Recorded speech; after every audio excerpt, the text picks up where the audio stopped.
Video konseling Firia Al-Nabhaan Siola 2141110. Assalamualaikum. Waalaikumsalam. Silakan masuk Mbak Lulu ya. Iya. Silakan duduk Mbak. Jadi gimana kabarnya Mbak Lulu hari ini? Alhamdulillah baik. Oke, terima kasih sebelumnya Mbak Lulu sudah mau menghubungi saya untuk melakukan sesi konseling. Iya. Ya, jadi Mbak Lulu apakah sebelumnya udah pernah melakukan sesi konseling? Belum pernah sih. Ini pertama kali. Oke, jadi di sini saya mau ngejelasin sesi konseling itu apa ya. Jadi sesi konseling itu di mana Mbak Lulu itu menceritakan masalah yang sedang dialami sama Mbak Lulu kepada saya, dan itu dilakukan selama 30 menit. Seperti itu Mbak Lulu. Ya, mungkin bisa dimulai Mbak Lulu. Jadi saya mau menceritakan tentang masalah saya dengan seseorang pasangan saya. Cuma gimana ya, kayak di dalam hubungan ini tuh kayak saya tuh terlalu di posesifin gitu. Ya sebenarnya sih posesif itu wajar, cuma menurut saya dia terlalu kayak lebih ke ngengkang daripada posesif gitu. Kayak gimana ya, kayak ngelakuin ini nggak boleh, kayak banyak banget kayak dilarang-larang gitu loh. Oke, jadi kayak cowoknya ini kayak terlalu mengekang Mbak Lulu ya untuk kayak beraktivitas gitu, atau seperti apa Mbak? Misalnya contohnya. Misalnya kayak aku berteman dengan seperti teman kampus. Nah itu kan biasanya kalau di kampus aku tuh kebanyakan cowok. Nah kalau cowok tuh kayak biasanya lebih deket kan cuma satu atau dua gitu loh. Tapi semenjak aku sama si dia, nah dia tuh kayak ngelarang aku loh buat kayak deket-deket sama dia. Terus kayak nggak boleh kayak ngechat nanya gitu tentang tugas-tugas kayak gitu. Oh iya, berarti kayak terlalu membatasi pertemanan Mbak Lulu gitu ya. Padahal kan di kampus, apalagi jurusan Mbak Lulu apa ya? Informatika. Oh iya, kebanyakan cowok gitu ya Mbak. Jadi mungkin kan kayak buat kayak mungkin tugas ya Mbak. Tugas pasti kan orang kebanyakan cowok pasti ya ada sama cowoknya. Tapi itu cowok Mbak Lulu selalu melarang membatasi pertemanan Mbak Lulu ya. Oke, berarti di sini ya saya memahami perasaan Mbak Lulu ya. Sekarang kayak merasa ya mungkin terlalu dibatasi kan ya Mbak.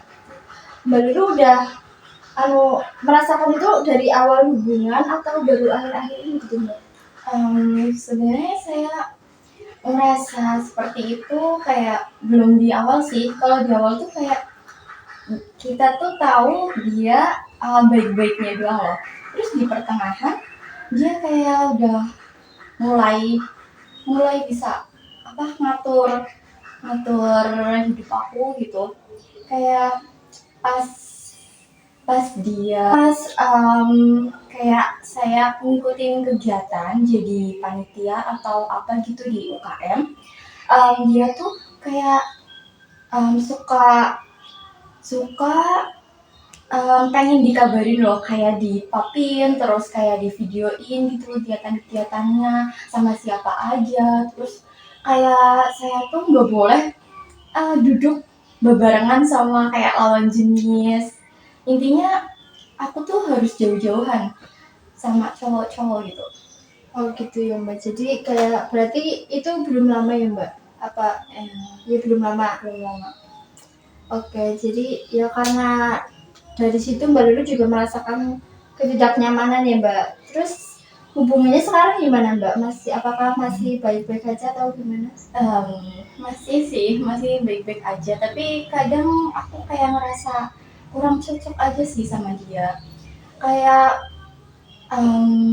ini tuh hidup aku gitu. Kenapa baru sampai jadi pacar, tapi udah kayak ngatur-ngatur banget gitu. Oh iya gitu. Oke, jadi kayak mungkin Mbak Lulu apakah punya pikiran untuk menyudahi hubungannya atau gimana Mbak? Itu saya lagi bingung karena gimana ya, saya tuh kayak nyaman di sifat dia, tapi di sisi lain sikap dia tuh kayak lebih apa ya, posesif gitu loh, nggak senyaman dulu pas waktu awal kenal. Oke, berarti kayak Mbak Lulu sekarang udah mengetahui gitu ya sifatnya dia kesini-sini gitu seperti apa gitu. Jadi tapi Mbak Lulu masih berusaha untuk mempertahankan hubungannya gitu ya Mbak. Oke, baik Mbak. Berarti di sini Mbak Lulu kayak merasa terkekang juga gitu, tapi Mbak Lulu masih ingin mempertahankan hubungannya gitu ya Mbak. Nah, Mbak Lulu itu punya pikiran nggak sih kayak buat merefresh otak gitu supaya perasaan kayak mungkin tertekan karena terlalu dikekang gitu oleh cowoknya Mbak Lulu gitu. Mbak Lulu punya pikiran untuk healing kemana gitu? Mbak Lulu sukanya kemana? Kalau saya sih jujur sukanya kalau lagi putek ini otak ya, cuma jalan-jalan aja sih, kayak jalan-jalan naik motor, nyari angin, terus kalau ada jajan ya jajan gitu. Nggak kayak ada tujuan kemana, enggak. Berarti ya simpel-simpel aja gitu ya Mbak, kayak perlu jalan-jalan keluar gitu ya, naik motor gitu. Oke baik, apakah setelah melakukan sesi konseling ini Mbak Lulu bisa merasakan lega atau belum Mbak? Iya, sudah lumayan sih, karena saya kepengen banget saya cerita sama orang, cuma belum ada loh kayak teman deket yang bisa sharing kayak gini gitu. Jadi ya lumayan membantu. Oke, terima kasih Mbak Lulu ya sudah mau melakukan sesi konseling bersama saya gitu. Mungkin kalau Mbak Lulu mau bisa melakukan sesi konseling lagi kepada saya bisa menghubungi saya lagi ya Mbak. Oke, jadi kita akhiri sesi konseling kali ini ya Mbak. Terima kasih sudah datang kepada saya, sudah menghubungi saya untuk bisa membantu masalah Mbak Lulu yang lagi dialami. Terima kasih. Saya langsung aja ya pamit dulu. Ya, assalamualaikum. Waalaikumsalam. Sekian dan terima kasih.